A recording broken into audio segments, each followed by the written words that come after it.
paling akhir ini hanya info saja, nggak usah dibahas, mengenai KUA PPS 2017 status problem dan solusi. Saya yang berikan ruang secara umum. Ada nggak di forum ini yang mengalami kesulitan membahas dengan DPRD yang perlu seorang gubernur turun? Nggak ada ya, saya kira ya.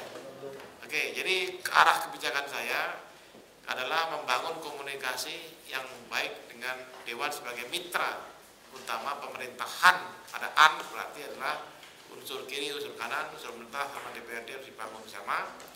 Dan saya menurut laporan hari ini dari Sekda hampir tidak ada masalah dengan DPRD.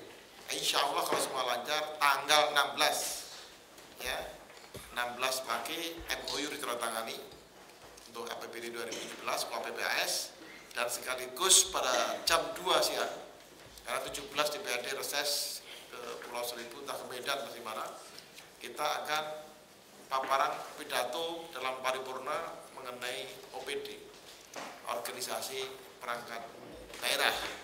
Problemnya hanya satu, yang sekarang paling ganjal di Menpan, berapa kali udah telepon di kantornya Pak Ples itu.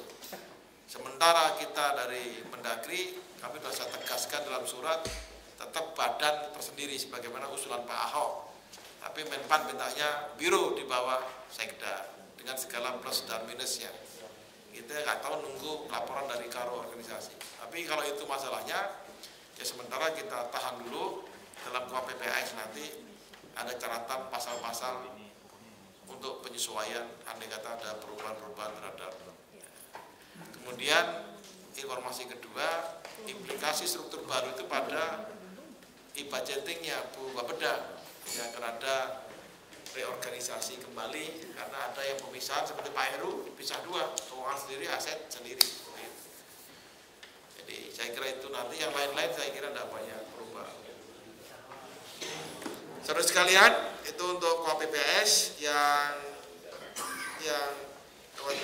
Kemudian untuk yang APBD perubahan 2016, karena semua sudah proses selesai di Pak Heru administratif, segera kalau mau tinggal membayarkan, ya dibayarkanlah kontraktor itu, tinggal implementasi konsentrasi 2016, termasuk di dalamnya komitmen kita terhadap wali kota Bekasi dan Bantar Gebang, 40 alat berat harus segera diadakan. Ya udah, e-katalog langsung saja insert. Jadi saya kira administratif Pak Heru sudah memberikan penekanan paling lambat Januari, Februari, Rebu itu semua sudah bisa dicairkan semua yang 2016. Karena itu pada SKPD yang terkait dengan APBD 2016 go saja langsung implementasi. Yang 2017 insya Allah nggak ada masalah kecuali satu. Saya umumkan di sini, masalahnya di komisi apa ya Pak Asisten ya? Mengenai pengisian RPTRA ya. Ada yang bisa menyampaikan laporan masalahnya? Ya, jadi untuk rencana praserta dan timnas UMKM kepada RPTRA yang ada di sana, BAC itu sementara mungkin belum bisa diterima oleh DPRD. Pengisian seperti bangku, ya untuk di PPK Mart ya. Iya berubah. Di sini itu sebut bantuan. Di sini sebenarnya begitu. Saya lapor Pak. Konsep awalnya sebenarnya PKK Mart itu adalah menjadi satu seperti etalase. Jadi di sana hanya memajang bahan-bahan yang dijual, sedangkan barangnya adalah di gudang. Sehingga masyarakat hanya memesan, dia pesan apa, kemudian dijual. Itu intinya Pak. Jadi tidak ada alokasi anggaran yang dibutuhkan di sana, itu Pak. Jadi memang maksudnya seperti itu. Jadi memang seperti itu Pak. Jadi DPRD memikirkan bahwa kenapa jadi PKK Mart itu berjualan. Gitu. Jadi anggaran untuk pengisian kantor PKK Mart untuk sementara waktu belum disetujui, itu kuncinya yang ada di Sudin yang semula dibuatkan untuk mengisi kantor PPKK Mart. Karena dijual. Iya. Esensinya adalah pertanyaan mengenai fungsi PKK.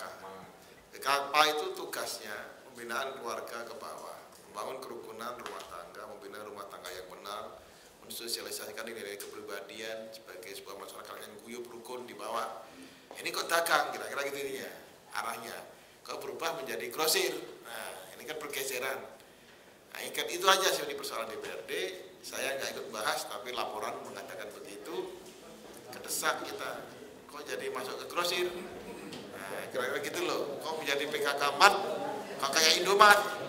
Nah, bergeser fungsinya. Tapi kalau nanti dibikin menjadi warung PKK mungkin akan lain lagi. Nggak tahu, tapi sensinya, tapi saya nangkep adalah perubahan fungsi PKK.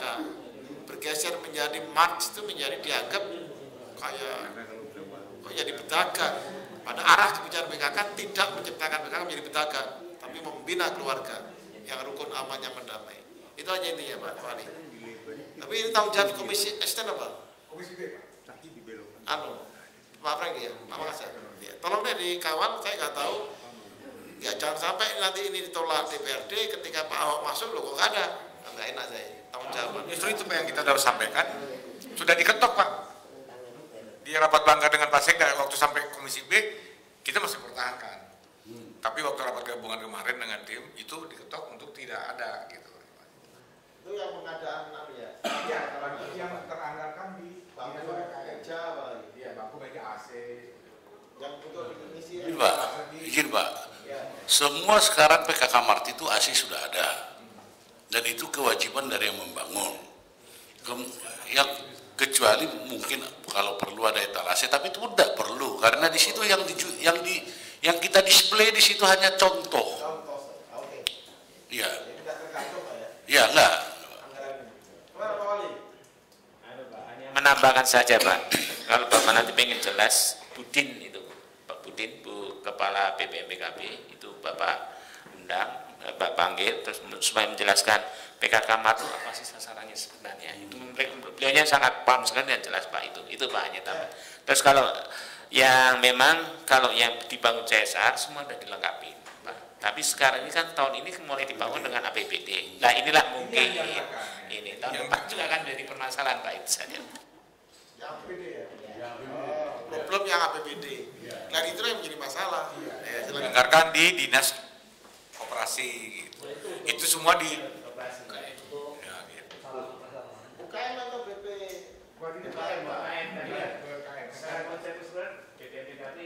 Ibu dia. yang punya program KPPRA, tapi pun saya tadi untuk sarana PKK Mart itu ada di UMKM. Iya. Mana Ibu dia ada? Ibu dia. Enggak ada komisi Pak. Oke. Ya silakan Pak. Dan RPTRA Pak ini di Komisi A juga ada masalah pembebasan lahan. Jadi Pak Gubernur baru sudah kebijakannya bahwa untuk pembebasan RPTRA itu diserahkan kepada wali kota masing-masing 50 M.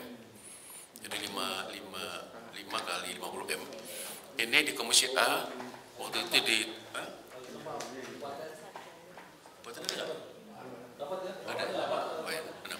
itu Komisi A menyarankan ini kan juga masih banyak kantor kelurahan yang belum standar. Kenapa enggak pakai itu aja daripada untuk membeli atau membeli lahan untuk RPTRA? Saya jelaskan ini sama-sama penting. RPTRA kaitannya masalah manusianya. Kalau kantor itu masalah administrasi kaitannya pelayanan masyarakat. Setelah itu udah selesai Pak, tapi nggak tahunya di dalam surat Komisi A yang akan diajukan di Banggar ini, itu akan tetap minta itu akan ditarik untuk bangun lurah. Padahal itu penting Pak, karena kalau nanti ini ditarik, artinya yang dianggarkan oleh baik BPMPKB kaitannya untuk ngisi maupun taman dan yang lainnya itu akan nanti nggak ada lahan, nggak ada tempat untuk tempat untuk apa namanya. Jadi ini saran kami Pak, kaminya juga akan tetap bertahan untuk tetap bahwa 50 M itu tetap di kelurahan. Kemarin ada pertanyaannya, kan ada dinas pertamanan kan juga punya pembebasan. Saya bilang betul, pembebasan untuk RTH bukan untuk RPTRA. Jadi yang luasannya besar untuk taman. Ruang terbuka hijau untuk kepentingan yang multifungsi gitu. Lain dengan RTH yang ada dibangun oleh taman. Itu Pak, nanti mungkin kalau ada kata ya, kalau ada kata hari ini nanti jam 2 ini itu gak ada masalah, sudah syukur. Kalau mau ada ya mungkin perlu Bapak menyampaikan bahwa pembebasan itu penting karena ada dampaknya juga yang lain. Masih. Tambahan juga Pak, masyarakat sudah gini Pak, yang tanahnya minta dibeli orang kita untuk Takman Pak. Permohonan untuk dibeli udah banyak Pak sekitar untuk RPtra. Susah. Kalau selatan banyak. Sudah nunggu segini Pak untuk dibeli Pak. Permohonan untuk dibeli untuk RPtra udah banyak. Baik, saudara sekalian. Jadi ada catatan akhir ya dari saya ini. Nanti pertemuannya nggak dirapim. Saya ingin perlu penjelasan yang terkait mengenai pengelolaan keuangan. Berarti siapa yang terkait Pak Asisten Keuangan? Khusus rapat. Saya itu ada pertanyaan buat saya. Misalnya kompensasi, CSR dan seterusnya, terutama kompensasi SP3L. Itu bagaimana kaitannya dengan administrasi APBD? Itu contoh konkret. Bagaimana pencatatan ke dalam APBD? Ini saya juga mikir juga. Dendanya angka sekian M, dan berat M. Masuk enggak di APBD? Padahal itu kalau sifatnya denda dan seterusnya itu kan berarti udah milik pemerintah penggunaannya. Kompensasi itu juga sama. Saya lagi mikir ke sana, nanti saya minta penjelasan Pak Malawan ya. Proses administrasi APBD terkait dengan berbagai kebijakan penggunaan kompensasi yang boleh langsung dipakai itu. Terus kemudian bagaimana ke depan? Aset dan seterusnya. Ini bisa menimbulkan problem di kemudian hari. Ketika nanti gua teken bolak-balik ya, ternyata semua adalah out of APBD, recording. Nah itu problem. Karena keuangan negara itu hanya mengenal dua catatan, APBN dan APBD polanya. Semua pengeluaran masukan. Administrasi di luar APBD itu menjadi ilegal. Dan itu menjadi problem. Saya terkait dengan ini cobalah nanti saya di briefing supaya saya yakin dan terutama Pak Heru, Asisten, kemudian Inspektorat, ya dan yang terkait siapa yang bisa menjelaskan kepada saya sehingga yakin betul saya ini memang pola yang benar. Terus, kalau menurut saya terutama mengenai kompensasi denda-denda itu, kalau denda langsung bisa dipakai, denda dalam bentuk barang, tetap bagaimana administrasinya? Ini soal akuntabilitas. Ya, Ibu Inspektur ada mau diomongin? Cocok nggak masalah itu? Tolong disiapkan ya mekanisme administrasi akuntabilitasnya bagaimana supaya kita kelak kemudian enak. Ini bisa menjadi blunder ke depan kalau ini tidak kita dudukkan dari awal. Gimana Ibu Inspektur, ada komentar? Memang sudah sempat dipertanyakan Pak dengan BPK kemarin terkait dengan pemeriksaan Pak DNA. Iya. Nanti kita sampaikan Pak tersendiri. Baik, kalau gitu nanti tolong dilibatkan Pak Yusuf juga ikut bagaimana BKP. Ada komentar Pak Yusuf? Terkait kompensasi ini Pak, memang sedang diproses. Jadi nanti semua yang sudah dibuat perjanjian akan dicatat sebagai piutang. Nah, waktu nanti dia mengerjakan pekerjaan fisiknya, setelah selesai nanti akan dibuat berita secara terima, dasarnya adalah hasil penilaian KJPP, sehingga nanti dicatat sebagai aset di balance sheet LKPD kita Pak. Jadi, lagi proses Pak, sedang proses. Nah, memang kalau sekarang kan tampaknya seperti seolah-olah ada off budget, tetapi on balance sheet sebetulnya. Jadi pertanggungjawabannya ada di laporan keuangan, tetapi proses penganggarannya ini yang mungkin kita akan perbaiki dengan dicatat sebagai piutang. Mungkin itu aja sebenarnya. Ini hanya catatan akhir saja. Nanti ketemu lagi tetap saya kira supaya semua clear di awal ini. Ya Pak Yusuf ya, terlibat paling 5-6 orang saja untuk memberikan. Sama Pak Asbang Pak Penting. Pak Asbang yang mengumpulkan dari jadi. Oh gitu? Iya Pak. Bukan Malawan? Bukan. Asbang Pak yang langsung termasuk pemakaiannya. Yang bikin perjanjiannya salah satu apa gitu? Bapak asisten apa? Keuangan Pak. Keuangan Pak. Harusnya terlibat juga Pak? Iya, di pengaturan Pak. Tapi Ini yang hukum. ya sudah Pak. Saya tidak ingin ngutak-ngutik yang sudah. Saya ingin mendudukkan persoalan supaya saya, karena bagaimana 3,5 bulan itu, Kalau sehari itu ada perbal 5 yang saya katakan, 3,5 bulan bisa ratusan itu. Dan saya harus tahu persis bagaimana akuntabilitasnya. Itu aja ingin supaya sip. Betul nggak? Ya, saya kira kita dudukkan. Tapi terima kasih Pak Yusuf, kalau polanya begitu saya bisa paham. Jadi semua kompensasi itu mesti piutang dan harus recording, di balance sheet harus sudah ada. Kalau enggak riskan sekali. Ya, karena itu menjadi apa ya, uang negara itu sebenarnya yang terutang ya, tapi utang jadinya. Oke. Baik sekalian, yang terakhir saya share itu untuk catatan KUA PPAS hanya soal apa nanti RPTRA itunya pengisian saja, tapi kalau yang dari kompensasi apa kalau estimasi CSR saya kira semua udah lengkap, tidak ada masalah. Cuma ketika masuk APBD itu menjadi banyak pertanyaan. Saya kira tugas Pak Asisten sudah menjelaskan supaya ini catatan ini jelas. Yang menghapus, yang menutup bukan kita, itu DPRD memang posisinya ya. Ini nggak clear ya, tidak ada kebijakan dari saya itu tidak mengisi. Tapi perkembangan dinamika DPRD itu tidak disetujui karena PKK kok menjadi berdagang, kok dikembalikan ke pembinaan. Dan oleh karena itu untuk terkait dengan ini, Kepala Badan Pemberdayaan Masyarakat Kelurahan coba nanti bisa menjelaskan saya mengenai RPTRA dan implikasinya. Ya, nanti bisa dijelaskan ke saya secara khusus mengenai RPTRA ini. Kalau sampai ada pemikiran seperti itu pasti ada something wrong. Terus sekalian, jadi itu yang bisa kita bahas dalam rapat hari ini karena waktu juga yang harus memisahkan kita. Di samping agenda memang sudah selesai dengan summary secara keseluruhan. Saya ingin tegaskan kembali supaya nggak lupa untuk optimalisasi terminal terpadu Pulau Gebang. Saya kira sudah jelas, clear. Saya minta hari Rabu Pak Kadis yang dipimpin oleh Pak Heru untuk kemudian ada kesepakatan jadwal terpadu yang clear dan terukur, ya. Dan diundang yang betul terlibat. Kalau Pak Heru di bawah stand Pak ini. Tolong Pak ya, ikut terlibat di dalamnya. Tapi kondisi sudah sehat ya Pak ya? Sudah sehat. Kan katanya sakit. Ya, jangan kena beban besar ya. Kalau misalkan tetap aja didorong Pak Heru. Pak Uluan ini kan selalu izin sakit, periksa dan seterusnya, biasa saja. Kesehatan nomor 1 Pak, nanti Pak Heru yang di depan saya Bapak tolong sampaikan itu segera Rabu rapat. Saya ingin ada terminal terpadu Pulau Gebang itu tidak memalukan dan betul-betul bisa ada pergerakan yang signifikan dalam 1 bulan ini. Nanti koordinasi dengan stakeholder terkait tentunya.